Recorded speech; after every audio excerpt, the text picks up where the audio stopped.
Why did Tomoko's beach trip with her two friends end up in tears? Well, it wasn't because of the stingrays. Good evening, good morning, good afternoon, wherever you're watching this from.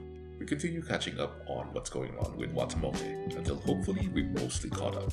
So sit back, relax, maybe grab a warm cup of tea, and let's see what happened after the anime. Last time, Tomoko spent a stretch of summer treated like a pet by her cousin Kichan, survived a scary prank, a bike lesson, and a rescue call home after trying to bike back alone. Kichan decided she had more to teach her. Today, we're back to you and Kotomi with plans to keep and a disaster beach trip ahead. Chapter 63 snaps right back with the classic, unfiltered Tomoko right after the whole warm tea tour with Kichan.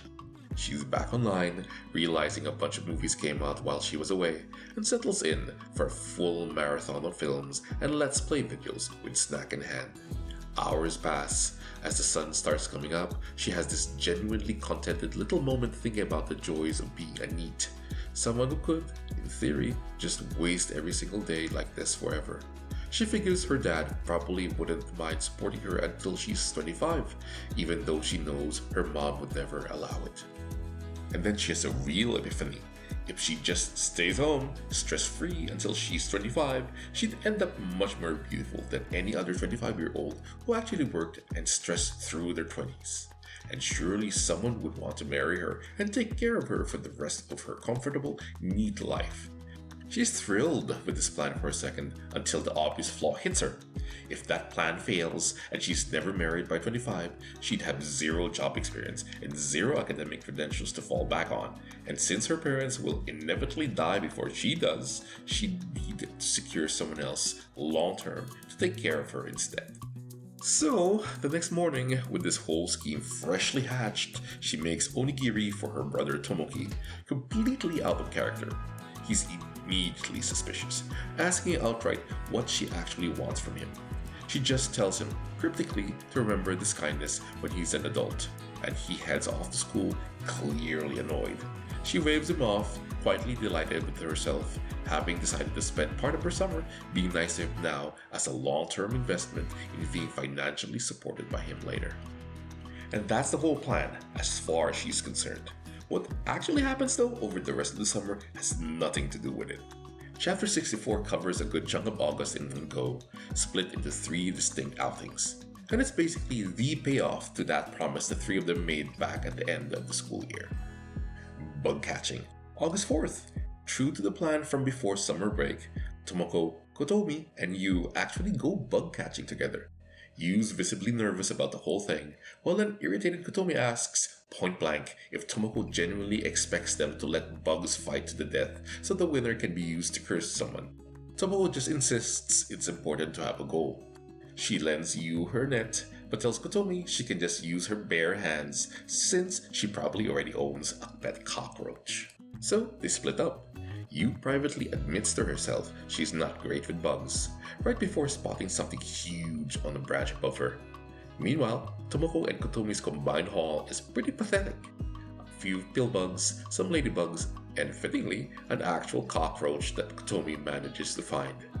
While they're surveying their unimpressive collection, Yu announces she's caught something, and it turns out to be a rhinoceros beetle worth about 1,500 yen. Yu, feeling bad for the other bugs, asks to let them go, and Tomoko just dumps the bucket, claiming that was the plan all along, and she only wanted to mess with Kotomi about the curse idea. She talks Yu into keeping the beetle as a pet, and gives her some basic care tips. Walking off, Kotomi notices something slithering near her foot. That night, Yu sits admiring the beetle in its new cage, slowly warming up to it, even admitting, a little surprised at herself, that it's kind of cute. Elsewhere, Kotomi is online searching for centipede care information for her own new pet. August 10th, the beach trip. The night before, Yu gets a text setting up the meeting spot and lies there excited, wondering if Tomoko and Kotomi ever actually bought swimsuits. The next day, the 3 arrive at Makuhari Beach, only to find a sign banning swimming entirely. Stingrays in the water, and another sign banning barbecues and fireworks too. Tomoko, undeterred, is delighted to spot an actual school of stingrays in the surf. Curious, Kotomi steps closer to look, and Tomoko shoves her from behind. Kotomi yells at her. Tomoko's completely unbothered. Their fight gets cut short when they both notice Yu staring, distraught at all the trash littering the beach. Kotomi demands to know why Tomoko picked such a filthy beach in the first place. Tomoko admits she chose it specifically because she knew neither of them had swimsuits yet. Kotomi's not having it, and the argument continues. Later, the three sit by a railing looking out at water that's gone nearly black from nearby industrial runoff. Something floats towards them. Tomoko rushes in and proudly fishes out a dried up, dead stingray to show them. Yu, who'd been genuinely looking. Fucking hell. Later, the three sit by a railing looking out at water that's gone nearly black from nearby industrial runoff. Something floats toward them. Tomoko rushes in and proudly fishes out a dried up, dead stingray to show them. Yu, who'd genuinely been looking forward to this trip all summer, tries to force a laugh and pretends she's having fun, and then just breaks down crying. Tomoko, realizing her whole plan to dodge wearing a swimsuit in public has completely backfired on someone she actually cares about, apologizes over and over for picking such an awful beach. Kotomi, moved by Yu's tears too, insists they go buy real swimsuits immediately, and mentions, almost as an aside, that she also wants to hit Comiket first. August 17th, Comiket. The three actually go, as Kotomi planned, though it doesn't go well for her specifically.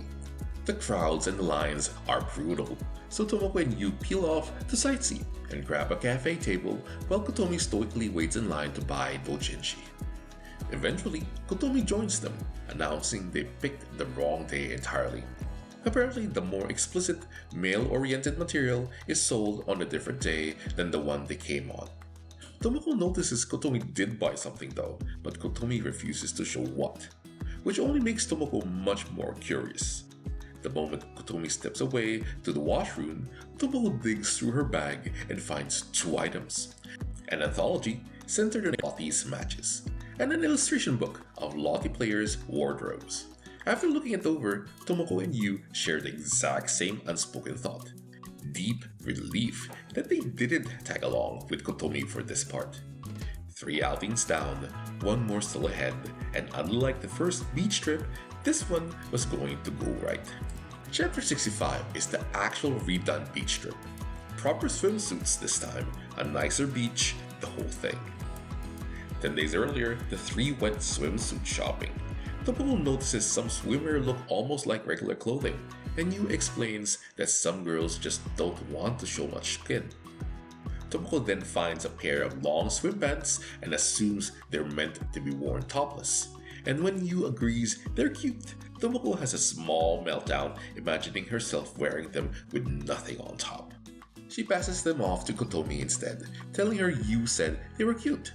Kotomi has the exact same mental image Tomoko just had, but catches herself in time and picks out a top to actually go with them. At the beach, Tomoko steps out in a fairly modest swimsuit, while Yu's wearing something noticeably more revealing, enough that Tomoko starts saying borderline inappropriate things to her, right up until Kotomi emerges, fully dressed in the matched, fashionable outfit Yu helped her put together. Tomoko's disappointed Kotomi didn't go with the pants-only look she'd been hoping for, and privately stews over the fact that Yu helped Kotomi look stylish instead. They splash around in the water, then take a break on the sand, where Kotomi and Yu bury Tomoko up to her neck. Lying there, Tomoko reminisces about her summer so far, feeling pretty good about the festival, the fireworks, the trip to the countryside, until it hits her that she hasn't been talked to by a single guy all year. Kotomi and Yu wander off to get drinks, leaving Tomoko stuck, literally, in the sand. She decides this is her chance. If she can just get one guy to hit on her, the summer will have been worth it. Except she's still completely buried and can't move. Tomoko starts spiraling, half convinced she's dying of dehydration, when she overhears two guys nearby complaining about being ignored by some girl. She hopes they'll turn around and notice her instead, but her voice is too quiet to actually get their attention, and they wander off. Meanwhile, Yu and Kotomi actually forgotten where they buried her. They eventually spot her just as a foreign tourist happens to walk past, and in a moment of pure desperation, Tomoko yells out something extremely crude at him. He immediately catches herself and tries to correct it to "dig me" instead. The man leaves. Yu rushes over, apologizing for taking so long, while Kotomi just stands there shaking with second-hand embarrassment at what Tomoko just shouted. Tomoko, defeated, just weakly repeats, "dig." Once she's finally dug out, Kotomi explains they got lost running away from the two guys who'd been hitting on Yu.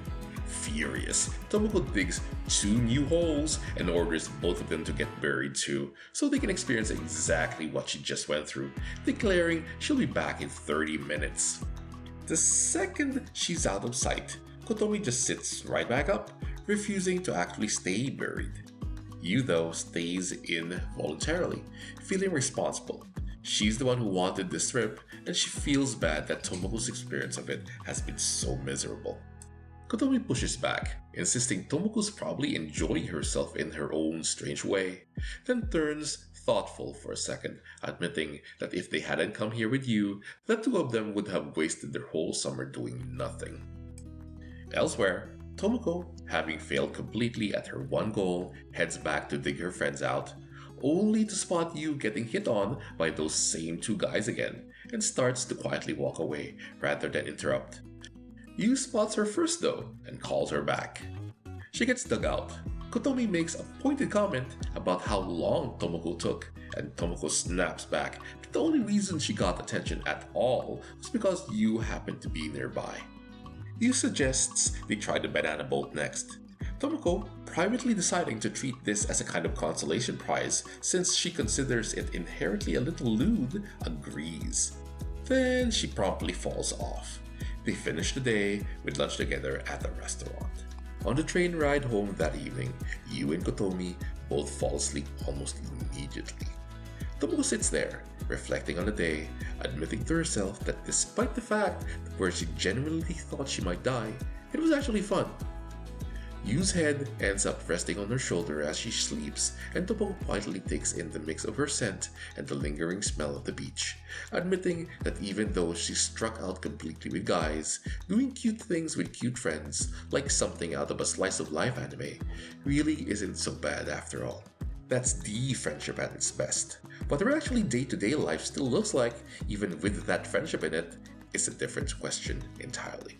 So that's the good beach trip. Real tears, real friendship, real laughs. But summer's almost out of days. What she does with what's left of it is not going to look anything like this. If you like this content so far, please leave a like and subscribe, as that helps the small channel a little bit. Come back next time as we continue trying to catch up with WataMote. Take care and go out there and make the world a slightly better place.